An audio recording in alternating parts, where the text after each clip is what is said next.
Hey y'all, welcome back to my channel. I am Nikki, your sister and accountability coach and partner in this thing we call life. Today I have the privilege of interviewing Nicole of Opulent Skincare Suite. Is that correct? It's Opulent Skin Suite. Opulent Skin Suite. And I'm super excited about this segment on my channel. Basically, I will be interviewing lady bosses and just getting their behind the scenes journey to them starting their brand and business. So super excited. Make sure you guys like and comment down below. Make sure you subscribe and make sure you tune in for the video after this when we do a full tour of her suite. So without further ado, you ready? Yes. Okay. All right, we're gonna start this party off with an affirmation. And shameless plug, these affirmations are made by She Has Goals. They are the She Affirms affirmation sticky notes. So make sure y'all go to the site and get that after you watch the video. Subscribe, like, and comment. All right. All right. Affirmation.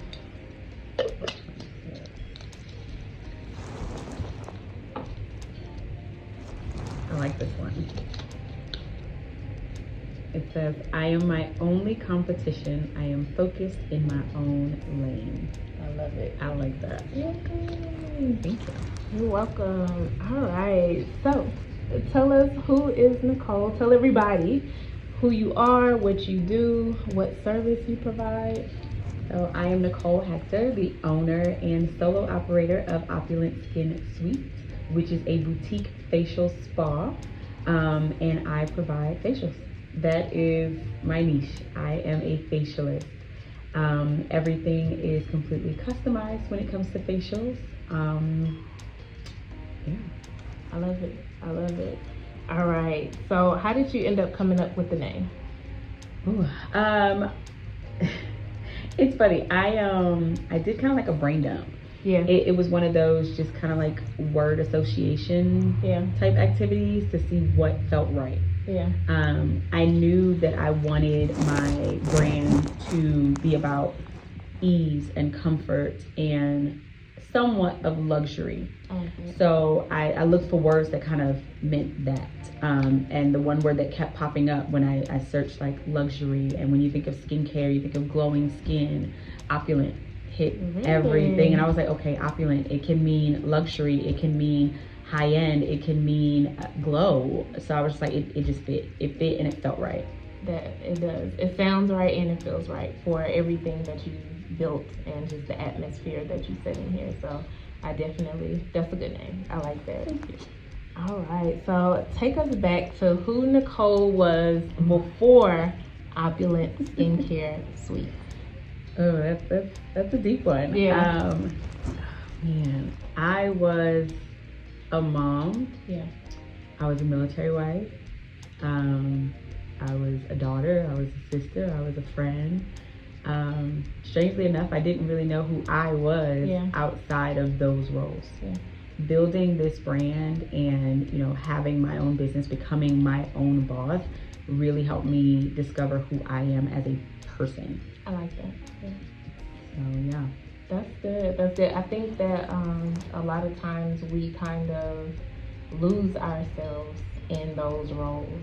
And I can definitely say for myself, it wasn't until I became a mother that I realized that you begin to lose that identity. So, and then with me being in the military and connecting with other military spouses, I've noticed that as well, because as a military spouse, you realize that everything you do revolves around the person that is actually in the military, because you move with them, you have to switch jobs every time they move, and everything is about, I won't say everything, but a lot of things are built around their career. Yes. So I can totally see how it was this that kind of made up or brought that out of you. Yeah, it definitely took me on my own self-discovery journey. Yeah. How long do you feel like that took? Oh, I'm still on it. Yeah. I'm still on it. I learn new things about myself all the time, and it's an ever evolving thing. I like that. That's deep. Mm. Actually, that's pretty deep. I like it. Okay, so before you were all of those roles, did you have another job? I've had a lot of different Yeah. jobs. A lot. My career path is all over the place. Yeah. I went to school for social work. Oh, me too. I didn't know that. Yeah, I went to school for social work. I went to school for culinary arts. I was Really? a medical assistant and a registered phlebotomist for a while. Wow, girl, you done did it all. Like, these not little things. No, like, no. these are like major Yes. life, Yeah. you know, Yeah, I was trying to find careers. Like, Yeah. this is a career. Yeah, All trying of to them. find what fit. Yeah. And at the end of the day, none of it felt right. They were all Really? fun and interesting things. But yeah, it just didn't feel like the right fit. Yeah. So Wow, Yeah. I didn't know that. That's pretty interesting because I mean, you know, typically when you hear about like what people did before they became their own boss, there's like that one like particular thing. But yes, girl, Yeah. you named some like dabbled real in a few career things. A few Okay, things. so out of those things, which one, if you ever were to stop doing this, which we pray that you never do, but which one would you go back to? Ooh. If I had to choose out of those three, then it would probably be social work. Yeah. I think that as a career would be the most impactful for me. And where I am now, as far as like my journey of self-discovery and what I know about life, I think I could have a major impact in that field. Yeah. But yeah, I hope I never have to make that decision. I pray you don't either. I love what I do. Awesome. Okay. So I was definitely thinking you were going to say like you worked sometime in another spa or in another salon. Was there after, so how did that come about? Like how did the skincare come about? Did you go to school? Like what sparked that? Hey, I want to transition from culinary, social work, you know, like all of these other things to I want to be a facialist or I want to be, is it an Esthetician. esthetician? Okay, so strangely enough, before I even started all the other things, I wanted to go to beauty school. Okay. And that was a struggle. It wasn't looked at as something that was a solid career path, and I didn't have the ability to do it on my own. Yeah. So it was kind of like, I want to go to beauty school. I had said since I was younger, I wanted to be a makeup artist. And I wanted to be a makeup artist for celebrities. I would literally rip out the ads out of magazines and redo their makeup with my crayons and markers. Also, we're talking like childhood. Yes, childhood. Okay. You know, and it was just something that I wasn't able to do. So I had to choose other things that were along the lines of a traditional path. Yeah. So that's the route that I went. But ultimately it all just rerouted me back here. And I was finally, after my husband made the decision to separate from the military, he was doing his last deployment. And I said, I'm going to do something for me. Yeah. So I decided at that point I was going to go to aesthetic school. And I planned it all out. By the time he came home from deployment, I was going to be finished with school. And then now it was about me. Yeah.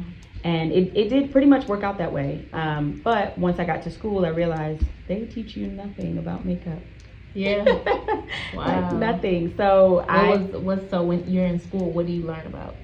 So I mean, you learn aesthetics as a whole, but the focus is on skincare versus makeup. Okay. But I fell in love with skincare and the idea of the transformation of skin versus that temporary transformation of makeup. And I do still have a major love for makeup, but I just decided it's not for me anymore. That's not my place anymore. Although I love it, I still like to do my makeup. I like to watch other people do their makeup, but I don't want to be the one to do makeup on clients anymore. But in school, I fell in love with skincare. So that's the route I decided to follow. After school, I did work for a while for a spa or corporation, and it was okay. While I was there, I learned a lot. I did learn a lot, but ultimately I had to make the decision to separate from there and go out on my own. Yeah. I like how the journey started with you discovering yourself, but then also in that you realize that, you know, it wasn't about the makeup, the temporary beauty. It was about the skin, which is, you know, always going to be there, always that internal part that you really need to take care of, because if you don't take care of your skin, then, you know, there's other consequences, of course, that come along with it. But it all seems like it's just this inner journey. Absolutely, it is definitely inner. And when I started to learn of all the different things that affect the skin, and I'm just like, it's our diet, it's our lifestyle, it's, you know, how you care for yourself. And, you know, I started working on myself in my own self-care journey. I was like, there's so much more to just the skin. There's so much more than just putting products on the skin. It really is about changing your lifestyle. And from there, it just became this whole thing. Like, self-care became my lifestyle. And I'm like, I have to be able to share this with other people. So that was one of the major reasons why I decided to separate from the job and go out on my own, because I needed to be able to do more, give more, and I didn't want to be restricted by their rules. Nothing against it. How you operate is how you operate, and it works for a major corporation. For me as an individual, I'm looking at the individual people that are coming into my space and looking for my help, and I needed to be able to give and do so much more. I like that transformation. So how did your husband feel with the transformation, as far as, because like this is major, you know, as women, when we start thinking about like thinking about ourselves and thinking about, you know, like our growth and our personal journey and self-care, you know, that can be a little much sometimes. How did that transition for you guys, especially with like him coming back from the deployment and you just embarking on this new way of life? Because you have kids, so we forgot to mention that she does have I do. two daughters. Two daughters, yes. So how was that? It actually wasn't bad. My husband is extremely supportive of anything that I want to do. And I think for him, he embraced it because he saw, if I am a better person, I'm a better wife. I'm a better mother. So giving me that time and allowing me to do the things that make me a better me made the entire household happy. So because of that, I don't think he had an issue. He was like, okay, if you're happy, everybody's happy. Right? Happy wife, happy life. It is so true. So keep the wife happy and everybody's life is easy. So he's very, very supportive. And I think he realized that I gave up a lot following him, you know, during his military career. So it's like, it's my turn. Yeah, I like that. So, and that brings me kind of into my next question, as far as like what support looked like. Do you feel like you had because, you know, you talked about this not being looked at as a lucrative career. So when you told family, when you told friends that I am going to be a facialist, I'm going to be esthetician. I do not want to jack that word up. I'm not going to jack that word up on camera today, okay? Like, how did everyone, I know your husband supported it, how did everyone around you support it? Or was it something that you kept to yourself until you kind of had it figured out? How did that go? I think there was support. I think there was a lot of confusion as well, because people don't understand it. They're like, what is it that you do? You know, like, what does that mean to be a facialist or an esthetician? You know, this is not something that was at the forefront of our lives growing up, you know, and a lot of women don't go to the spa on a regular basis. It's something they do every once in a while. This was my first facial with her, y'all. That's bad. I'm 37. That's we're not gonna judge me. Okay? No judgment. I mean, I'm glad you're here though, right? Like understanding that this is a self-care activity that you can do on the regular. You don't have to wait for your birthday or Mother's Day or an anniversary to pamper yourself. It is something that is necessary. So I think I was met with a little bit of confusion, but definitely support. But also because as an adult, this journey for me is now mine. And the money involved is mine. You know, I don't have to ask anybody else for help. So if they want to help, they can, but I'm not asking for help this time. It's I'm doing it. So now it's everyone's like, go. Go do it. So I think I've had support for sure. That's good. Because a lot of times you hear that people feel like that they were on their own when they first started, but I think support versus confusion, that is two different things, you know. And sometimes after you explain what it is, they might still be a little confused, you know, but it's like, okay, all right, well, Sure, we'll see how Yeah, this goes. pretty much. Okay. But yeah, so I actually put Opulent skincare suites on my vision board, y'all, because I said to myself that, you know what, I've gotten massages before, done all of that, but I've never received a facial. And I said, this year I'm gonna take better care of myself. This is what I want to do as far as self-care is concerned. So I put Opulent skincare suite on my vision board, and that's how we got here, pretty much. So yeah, so you started talking about the financial side of things. So take me back to, like, financially, how did you get the finances to be able to move from being under a major corporation to now having your own brand business? Like, what went into the financial aspects of you getting your are you LLC or So as far as the finances, it's one of those things where it's just like, hey, do I have enough to pay this bill right now? Yeah. It wasn't, me leaving wasn't necessarily planned. My husband had to go away for training, and I was still working another job, just working for a call center from home. So it was kind of like I had to choose what I wanted to do. And then when there was a shift in his job, and it was just kind of like I have to leave now, right? It was like, if I'm gonna make this move, I have to make the move now. I needed more flexibility in my schedule that I couldn't get. So there really wasn't a lot of thought when it came to the money. It was just kind of like, it's now or never. So there wasn't much preparation, and I think things just kind of slowly fell into place. I had enough to just make sure that my business was registered and legal. I had a friend that told me about a suite that was available, and the owner of the salon suites, she gave me a deal for moving in. She's like, I'll give you time to come up with the money to cover the space. She's like, I trust that I'll get it, but I'll give you that time, which I greatly appreciated. Because I left with no clients. I was coming to that one. I wasn't allowed to tell anyone where I was going. Okay. So it was kind of like, I couldn't take their clients, which is understandable. It's business. I can't knock it. So I did walk away with no clients. I had a few that found me, but I really started from scratch. Wow. That's amazing. Because a lot of times you typically hear that when somebody, when they start, they take their clients with them. So they have that, established clientele to pretty much start with. But wow, to start from scratch. And I like what you said as far as it kind of catapulted you. Like, you were pretty much thrown out there.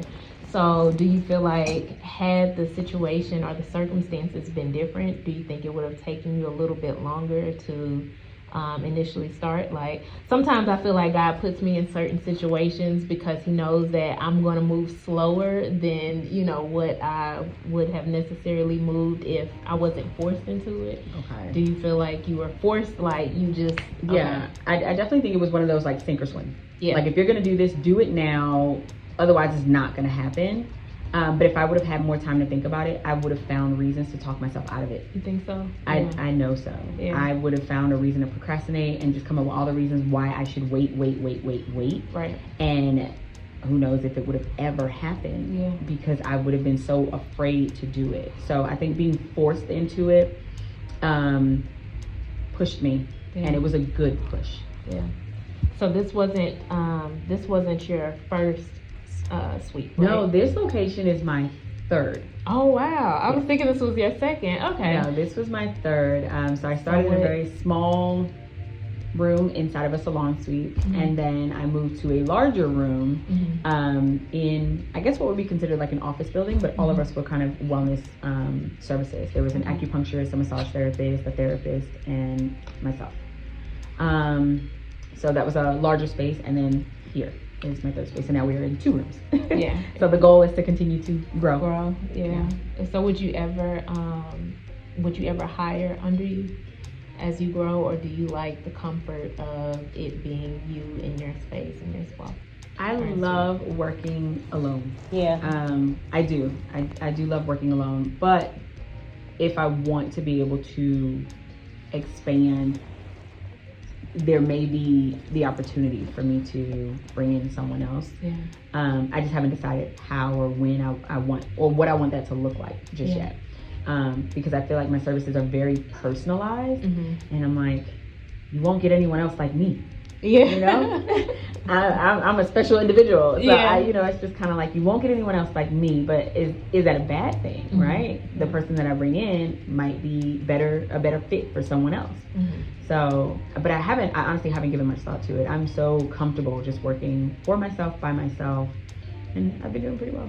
That's good. I think a lot of times we get so wrapped around like scaling and what we consider scaling to look like, or I won't say what others consider scaling to look like, and so then we like make this whole grand big thing. So for you to be like, I'm comfortable in it being me, that's really good. I like that. Okay, so you said that I said I said that kind of hard after I said it. So this was your third location. For each one, how did you know when it was like the right time to make each individual move? Because I feel like when you move, it's like it's still growth, you know, and it's still getting comfortable. It's still, you know, continuing to step out on faith each and every time. So how did you know when to make those transitions? I think it was the more I leaned into the type of experience that I wanted to provide. There were things that just weren't in alignment with that. There were, you know, barriers to that. So I felt like it just wasn't a right fit. So the first location, it was a salon suite. So I was in a room, but right outside my room were hairstylists, which was really good as far as cross promotion. But the noise level was a problem for me, and I'm just like, it's like, how do you relax when you're hearing blow dryers? And it was just like, okay, this is too noisy. We can't do this anymore. So I made the decision to move, and then I kind of stumbled upon the next space. It was one of those, like, I'm thinking about moving, and then I found the next space, and I was like, okay, it's, you know, divine timing. Let me just make the move. And then for that location, I just decided, I was like, I need more room. So you know, when you come into this space, I have two spaces. So the suite or the facial room is in the other room, but here I like being able to have the area where you guys come in and you sit down and we're just conversing, right? When I'm doing your consultation, we have that time where you're not staring at the facial bed, you're not laying on the facial bed. It's like that face to face, and I like having that transitional space. Also the bathroom was a big thing too. You know, the last place I had to share the restroom, and I didn't want to anymore. I just I can understand that. I can understand. So I have my own restroom now. So when you got this space, like walking into it, one, how did you know like this was the right one? Was it like the look of it? Was it how you envisioned it? Was it the price point? Like what thing like said, okay, this location is the one for me? I had a feeling. I came to see it, and then I got in my car and I drove halfway home, and I said, I need to go back and put my deposit down. Wow. And it was such a heavy pull, just go back and lock it in right now. But strangely enough, I walked in here and I was like, where am I? I don't know about this. I was a little iffy. The location is I'm surrounded by logistics professionals, so it's just kind of like, is this the right fit for a spa? But something about it just felt right, and the reception that I get from my clients when they come in and they're like, I wasn't sure what to expect, but now that I'm in here, I like it. It's kind of a hidden gem. Like, people don't know what to expect, but once they're in here, they love it. So I'm just like, it works. And y'all will get to see, it's very nice, especially how she has set everything up, and everything is on brand, but we'll get there. But so what was your feelings when you started decorating and painting the wall and putting your couch in here, and like doing all of that stuff, and then obviously when you brought your family in to like see the final touches, like how was that? Did you do a red ribbon cutting, anything? I didn't. So initially I wanted to, and it just didn't happen. Yeah. I think I'm still trying to get to my red ribbon cutting too. One day. It's hard, right? Yeah. So it's just like, okay, one day maybe I'll do an open house of some sort. But putting everything together, this was the one space that I felt like I could really make my own. The last two occasions I decorated a little bit, but I didn't paint walls.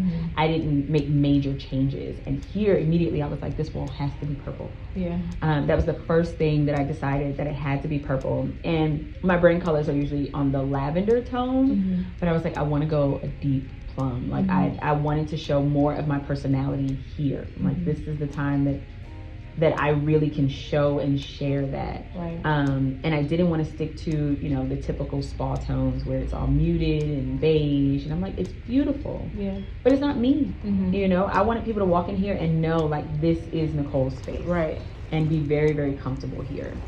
So the couch was a major part of it, just making it a little more homey. And I actually put a rug down. Yes. So this was tough to find. Really? It took me a long time to find this. Because you were trying to find y'all can't see it, but y'all will see it during the tour. Y'all will see it during the tour. Yeah. Was it the purple? Yes. Trying to incorporate the purple without making it overwhelming. Because I'm like, it has to be purple somewhere. It's my favorite color, and it's on brand. So it had to be in here. But I'm like, I had to just tie everything together, and this is the one that I found that tied it all together. But I couldn't find it locally, so that was a struggle. But we found it. It's here. It stays. And I'm glad that I just have it, and it's still not done. I'll be honest, the space is not complete. Yeah, but do you feel like it'll ever be complete? No, like not ever. Yeah, no, I'm always gonna want to change something. Yeah, me too. It's like, okay, I like that for then, but you know what? Now I'm ready for something different. Yeah, our tastes tend to change over time too. Yeah. And then okay, you went from the two spaces there to here. Did you already have your own bed? Did you already have your own what are they called? Equipment. Yes. Did you already have your own equipment? So when I moved into the first space, I've just kind of transitioned the equipment from space to space. But I had to purchase everything when I moved into the first location. So, and I've changed my bed probably a couple of different times. This is probably the third facial bed that I've had. So as I, see how comfortable it is, how it works, and all so you that. you got into it yourself, lay down, roll over a little bit. Yeah, you got to see how comfortable it is. You got to try it out. But yeah, how it works for me, I guess ergonomically. I've made a few changes to things, and of course over time equipment breaks down. This is I'm going to year 5. So I've had to, update and upgrade things. So, but yeah, all the equipment is purchased by me. Yeah. I forgot to ask that question. How long had you been in business? So when did you initially take this leap of faith? October of 2018. 18 is when it became official. Okay, so then that means you endured COVID, and obviously people are not coming into a skincare suite. They're not getting facials. They're definitely not getting facials at that moment. No. So what was business like at that time? Ooh, scary. Yeah. It was scary. I wasn't sure if I was going to make it. It was just kind of like everything shut down. I can't take clients. But it was another one of those pushes that showed me like, okay, it's not going the way that you want it to go or expect it to go, but what can you do? And that led me, I had to pivot. I had no choice. It was like, if I'm going to maintain and sustain, I have to pivot. So I decided to shift things into virtual. And that opened up a whole nother side of my business. Yeah. That I wasn't even sure was possible. And now I have both in-person clients and virtual clients. Nice. So like COVID, it was tough. It was hard. It was a major shift, but it was actually somewhat of a blessing because it showed me what more I could do, what more I could have, and how far I can reach. Yeah. I think it also helps, and just like listening to you, it helps not to get complacent with where you are in business and knowing that there's so much out there. Because I would not, until you just said it now, I would not have thought, let's do a virtual consultation. But then I'm sure at that time as well, so many people were still wanting to do something for themselves, besides walk around in their sweats and, just blah all day, even though a lot of us enjoyed it. But just thinking about what self-care looked like in a COVID environment, and then you bringing that to your clients, I'm quite sure for a lot of women that was a blessing. Yeah. So I definitely, so you were still able to make money basically? Yes. Okay. So, and then you were not at this location? No. You were at your other, so the last location. Did you still have to pay rent there, or what was that financial aspect like there? The landlord, at that time they were doing the different types of the different types of loans. So she was able to get everyone's rent covered. So I did not have to pay until I moved back into the space. It was either June or July. Yeah. When everything was kind of lifted, it was like June or July when I was able to go back in. That's when I had to start paying rent again. But of course, at that time, like soon as you got back in. Yeah. Oh wow. but I had a good 3 to 4 months of cushion, so that helped out a whole lot. Because obviously, pivoting and shifting and changing, money's not flowing the same. So money's still coming in, but it's not the same. So that was really, really helpful to keep me afloat. So in 5 years of business, was there ever a point in time that you felt like quitting? Every month. Yeah. I quit my job at least once a month. I feel you. Woo. I give up. I said, forget it. I don't care.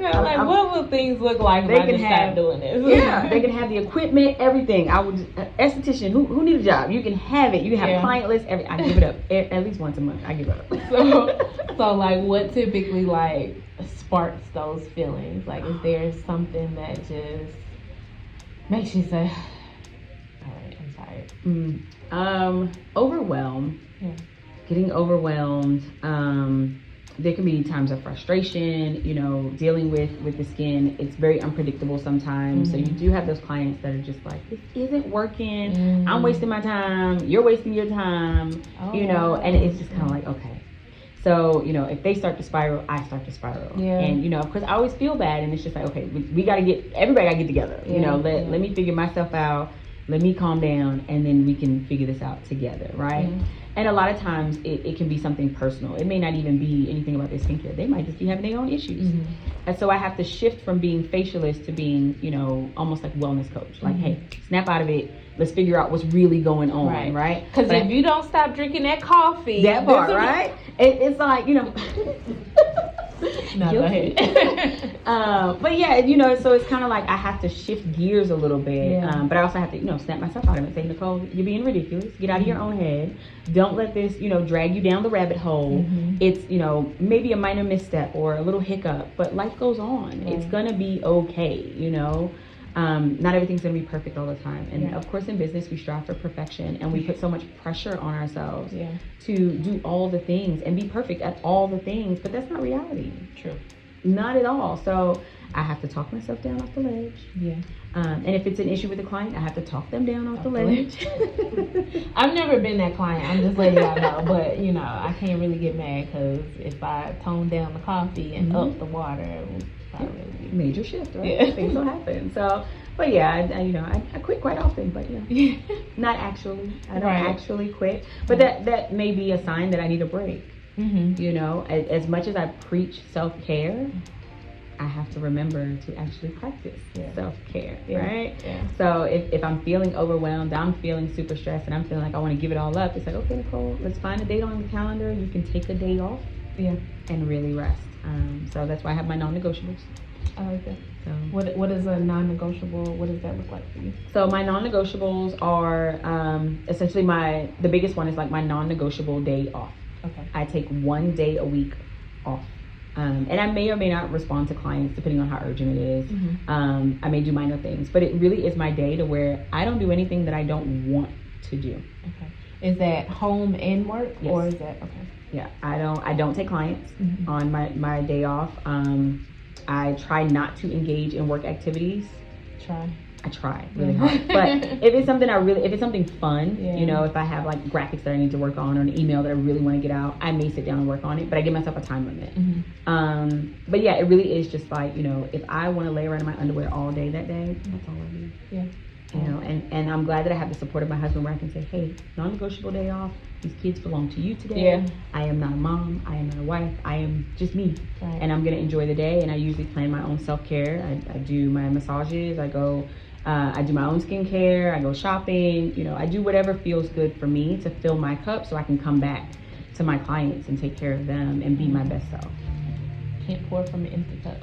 Okay, so you said a whole bunch that I feel like I should have been like writing down notes because sometimes I have the tendency to forget. Okay, so I'm thinking, how do I want to go back? Because I feel like I got to go back so far. There's so much. But yeah, like you were saying a lot that I didn't want to interrupt you. So going back to, we talked about COVID and how you had to transition. So in that being a time period in life for a lot of people that was a low, you know, for some people it was like, hey, I ain't gotta be around people, but then for others it was like, oh my gosh, like I'm about to go crazy. In business, in this 5 years, can you recall like your lowest point mentally and emotionally in business, and what brought you to that point? Lowest points. I would probably have to say in the very beginning. Starting up, there is no blueprint for how to start a business, how to run a business. There are a lot of people out there that claim that they will teach you, but no one knows the ins and outs of your business like you do. Right. So, and when I started, I had no idea about coaches, mentors. You know, it was just kind of like 5 years ago, it really wasn't that hot of a thing. I don't think it might have been. Maybe. I feel like the shift to online during COVID really amped it up, and people are seeing more of it. There's more access to it now because people are online more. Right. But I mean, they definitely were there, but I didn't have any knowledge of it. And one thing I can say about school is they didn't teach us anything about the business aspect of it, you know, as far as going out on your own. Like if I knew then what I know now, my business would be so different. Yeah. Or at least the way it started would have been different. I think I would have had a leg up. But I think just in the very beginning it was hard. Yeah. And not having, like, I had the support where people are like, yay, go you. Yeah. But I didn't have anyone to say, okay, you're stuck here. Here's what you can do to shift. This is what you're struggling with. Here's how you can fix that. I didn't have that. How'd you navigate to getting around it? I put myself around people that were where I wanted to be. Okay. So networking is huge to me. So I made sure to meet people or find people that were in the realm of what I'm doing or where I want to be, you know, as far as business or in life in general. It's just kind of like, okay, you've been there, you've done that, help me. Okay. How do I get there, right? So I think that was the biggest thing, just finding people that understand from a business aspect, versus just, you know, my family being supportive. It's like, you can congratulate me all day. Can you help me figure out this problem? Yeah. See, now I really gotta write down these questions because, like, in my mind, I want to go in order, and so I'm not like skipping you back and forth. But then you bring up a question like, or you said that, and it made me think, oh, you know what? I didn't ask you who your first client was. Like, how did you acquire that first client? Like on your own, separated from the locations that you were at first, or before, when you decided to bring your first establishment, rather? It's been 5 years, I don't remember. I'm really trying to think back. I'll be honest, I don't remember who was my actual If y'all watching this and she don't remember who you are, message me. Let me know who you are. But yeah, I really don't remember who it was. But I will say, back then I started, you know, my booking site. Because things were totally different then. Like there was Facebook and there was all these other things, but it wasn't like it is, I feel like, now. Yeah, I'm trying to think how that person would have came to me, because I really don't remember. They would have had to obviously come through the booking site, but they probably either found me on Facebook or Instagram. And then went through the booking site that way. But yeah, I don't know who that was. Yeah. But that's pretty much how I would have gotten them, through social media somehow. More so than word of mouth. Yeah. I do still have a few clients from the very, very beginning. There's one client that comes to mind. She's been with me almost a full 5 years. Wow. Since the first location, for sure.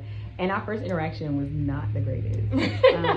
And I tell people this all the time. So back then, I was trying to do all the things. I was still doing makeup, still doing waxing, and facials. And she came in. So I didn't know you did it all. I used to, yeah. Okay. You got to try different things and see what's your thing. And but she came in and I spilled wax on her blouse. Oh. And I was like, she is never gonna come back. Like, I felt so bad because I'm like, it's hot wax on, and man, I was like, if you can't get it out, I will pay for the shirt. If you can't get it out, so you didn't initially try. I tried to get it out, but man, it was a mess. I'm sorry, but yeah, she came back. That's 5 years. To this day, she came back. She is one of my biggest supporters. Anything that I do, she supports me, and I'm just like, I'm so thankful. Yeah. I was just like, this is so embarrassing. So was that after what were you doing? Were you getting ready to give her waxing or? Yeah, I was waxing her eyebrows. Okay. Yeah, and I used to do them sitting up so I could see, and that's how I was trained to do brows sitting up. Mm-hmm. So because of that, the wax dripped off the stick and hit the shirt. Okay. So she let you finish her eyebrows? Yes. She still paid for the service. Oh, that's good. Because you got some of those that'll be like, I'm not paying for this. But you owe me this, pretty much. She was so gracious, and I felt so bad. I offered to pay for the shirt. She wouldn't let me. Yeah. But she came back, and she's still a client to this day. So, that's nice. Don't let your missteps, make you feel like it's the end of the world. I like that. A lot of times it's not. People understand that we're people. Yeah. I had a journal printed completely upside down one time. Like the everything. So you opened it up and it was upside down and it was backwards. Oh so I'm like, how did this even happen? But thankfully they still rock with me. So I totally get it. But okay, so we talked about your lowest moment. What would you say was your highest moment? Like, when do you feel like you were just walking on sunshine and everything was just like, I mean, if you've had that moment, but just in business, when do you think like, wow, I've made it? Do you feel like you've made it, or do you feel like you've gotten close to making it? Is there a made it? What is that look like? I don't feel like there's a made it. Like, I never feel like I made it. Like, this is it. This is the end point. I always feel like there's so much more. Yeah. But I will say my highest moments, and I would say moments because there's still a lot of them coming, right? Mm-hmm. As I discover new things and as things shift and evolve with the business. But hitting certain goals. You set goals for yourself, right? Obviously. Yeah. Obviously. All about goals. Yeah. But hitting certain goals, and especially financial goals, because that's big. Yeah. I have to make sure that all of the bills are paid. And as much as I want to give, the goal of business is to make a profit. Right. So seeing, tax time, or when I'm running my numbers each quarter and I see like, oh, there's money. Oh, okay. We're not in the hole this month. Okay. Yeah. Right. That's always so exciting. Like, okay, of course. I'm doing something right because, things are flowing and financially I'm not in a hole. Yeah. I don't owe anybody. It feels good to say that I work for myself and I can pay my bills. I can help support my family, take care of my children, do all the extraordinary things that they want to do. And, I'm not like, oh, I can't. Right. I can't, mommy can't do that. I know I work every day, but I can't do that. Mm-hmm. So that always feels good to me, Yeah. to be able to say like, okay, I set this goal for myself and I hit that goal. And now, I can treat myself. I usually don't. I treat the business. I buy more stuff for you. I know. Oh, guilty. Yeah, guilty. Like, oh, we got new glasses. Oh, we have new equipment. Oh, Yeah. we have new fun stuff. Look what I bought for you guys. So yeah, I should be treating myself, Yeah. but it all comes. But it all feels good, it's still something that makes you happy. That's Yes, what I try to explain to my husband. Like, okay, I know that I'm doing this and I'm up to like X, Y, and Z time of the night, but I'm happy. Yeah. It's something that excites me. Yes, so. yes. And I know sometimes that can be a little hard to explain to people who but that's a good reason to lose sleep, right? That's the only good reason when you're doing something fun and exciting that, you know, fills your cup. Right. So, becoming your own boss, you talked about the finances, and when things are profitable, those are always great months for everybody. But then, like, what habits did you take on once you became your own boss? Because obviously, you know, even I'm sure when you were at the salon, at the other two places that you were at, the other two locations, there was probably still like an expectation for you to, I'm assuming, show up some days, or, you know, by some particular hour or something like that, which I'm probably sure you probably also set your own hours based upon your clientele. But now you're in this suite by yourself, and you can do things at your own pace. Like, what does discipline for you and good habits as your own CEO look like? Or what bad habits are you still trying to overcome? There's still some bad habits. Losing sleep over the smallest things. I'm very bad at putting my phone down and shutting off work. Like, separating work and home is difficult because I'm always working. Like, I gave up the 9 to 5 for the 24/7. It is always going. So the bad habit is, you know, not putting the phone down, not responding to clients at 10 p.m. And it's like, y'all don't really need nothing at 10 p.m. Right. You know, they can't wait until. But that's when they are, you know, up and in motion, and, you know, that's their schedule. So it's like, okay, well, I'm up anyway, so I'll go ahead and answer. But I try to have set work hours.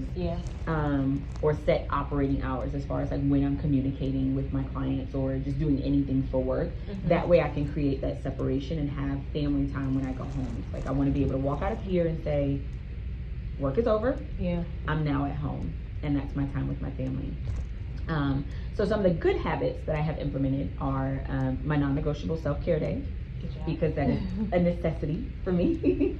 But also scheduling has really helped me to just maintain that for myself, but also scheduling in time with my husband, scheduling time with my kids, and doing things with them, and being an active parent and spouse for my family. So I would say just scheduling is a good habit, but bad habit is the phone.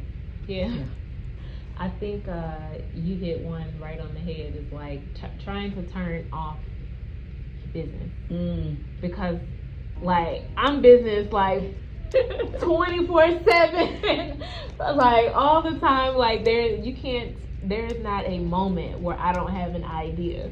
Like 9 times out of 10, if I'm like, ooh, like Shelton already knows what it is that ooh is about. Like, I'm already ready. Here's your notebook. Write it down. Like he already knows that it is gonna be something pertaining to business, and I think it's so hard to shut down just that side of things, because even when I'm laying up in here getting my facials, I ain't gonna lie, like sometimes your brain is like until I fall asleep, because I have fallen asleep, but while I'm still like getting to that place, there's some idea that's still like boop boop boop boop boop boop boop popping up in my. I get it. So I'm glad to know that it's not just me. No, not at all. Like, our minds are naturally creative, and that's one thing I can say. Like, every entrepreneur that I've ever met, like, they are the most creative people that I've ever met. And you have to be creative in order to run a business, in order to start a business, or in order to even believe in yourself that you can do it. Like, you have to have a creative mind, because you know you're gonna have to pivot and make changes and do things differently than the way that you've seen in order to be innovative. So the creative mind is just always on go, and that's a big part of why I orchestrate my services the way that I do, because people need to learn how to turn that, maybe not off, but down some. And I've had to work on that. I turn it down. I do. I promise y'all. When she's doing my facial, it turns down. Because I be out. But you got it. And I've had to work on that myself too, like turning it down for myself just a little bit, so I can, be present. But it's hard. It is hard. So pen and paper helps. I carry paper everywhere, so when I get an idea, you just write it down, And I put it in my favorite thing. I put it in my proverbial parking lot. Yeah. So I learned that from one of my coaches, and it was just like, put it in a parking lot. Mm-hmm. It doesn't have to happen right now, but it's out of your head. It's on that paper. You can come back to it later. In part, not in neutral. Yeah. But in the park. It's in the parking lot. Just put it over there for a little bit. Yeah. Come back to it when you have the time to invest in it. But I try not to take away that time from my family or whatever else I'm doing in order to focus on that. So nice. I like it. And so you have girls. Mm-hmm. And so how do they feel about skincare and all of that? I think they like it. My youngest one especially, she's 11 now. She's always asking, Mommy, can I go get my facial? Can I go get my facial? She's ready. She wants her facials. She wants her pedicures. Like, she is all about spa. Yeah. That's her thing. My oldest is 13 now. Mm-hmm. She hates everything. Yeah. I mean, everything. Everything is just so blah. Yeah. So I think she'll come out of it. Mm-hmm. She has her moments. Mm-hmm. And I think doing it together, like doing our skincare together, helps her a lot because it's an activity, like a mom-daughter activity. Mm-hmm. So that helps keep her engaged. But trying to teach them and show them about self-care as a whole, when it wasn't something that I was taught as a teen or a tween, a little difficult. You know, these are uncharted waters for me. But as I continue my journey, I have to, impart that on them, because I'm like, it's going to make you better women. Yeah. Yeah. It's funny because obviously I've been a boy mom for so long, for 6 years, and then boop, I have this girl. Yes. And now I'm like trying to find myself doing more girly things in front of her, and I started like massaging her little face when I put, like the little cream on her and stuff like that. So I'm hoping she takes in all of these, girl juicy vibes, like all the girly stuff. I can't wait to do this type of stuff with her. I mean, granted, I started a little late with my facials, but I actually want to make sure that she starts early. Yeah. So I'm excited about that. I'm excited for you. Yeah. All right. So as we end, name one goal that you have for the year. Ooh. And then it's not necessarily a long-term goal, but a 5-year goal. Oh gosh. Okay. For this year, I want to expand on my virtual offerings, and expand more. And I touched on it a little bit, when I said I have to shift from being facialist to kind of like wellness coach. I'm noticing that shift is happening very organically for me, and I want to be more intentional about that. So this year, I want to focus on my virtual offerings and shifting into that wellness coaching space. As far as 5 years, the big dream is a full wellness spa. Nice. So you're in El Paso, or is there a certain location that you would ideally like to be? I love El Paso. I have no plans to leave, so it would be here in El Paso, and I think it is something that our community can definitely use. There are a lot of spas here, actually, quite a lot of spas and offerings for skincare. But the vision that I have in mind is so much more. Yeah. So yeah, that's the big goal. 5 years. I hope to see it before the next 5 years, but we'll see. I like it. Well, guys, so as we are ending, I have a gift for you, and this is your She Has Goals journal. It's not purple, but I know, because I have the purple one. And I'm not gonna lie, I didn't even write in it because it's purple. Yeah, just makes it pretty. I understand. Now, y'all need to make sure y'all write in it, but no, that is for you. Thank you so much for doing this interview with me. And you guys heard it. She said that she is transitioning to more virtual offerings. So even though she's in El Paso, you guys make sure that you like and follow her on Instagram, Facebook. Yes, I am on Facebook and Instagram. You can find it under Opulent Skin Suite for both. So, and I'll make sure I put that down in the description box. So make sure you guys look for her, follow her, and jump on some of her virtual offerings, no matter where you might be in the world. And make sure you guys come back to the video after this, where we do a full tour of her suite, and you guys get to see me get my facial. So see you guys next time.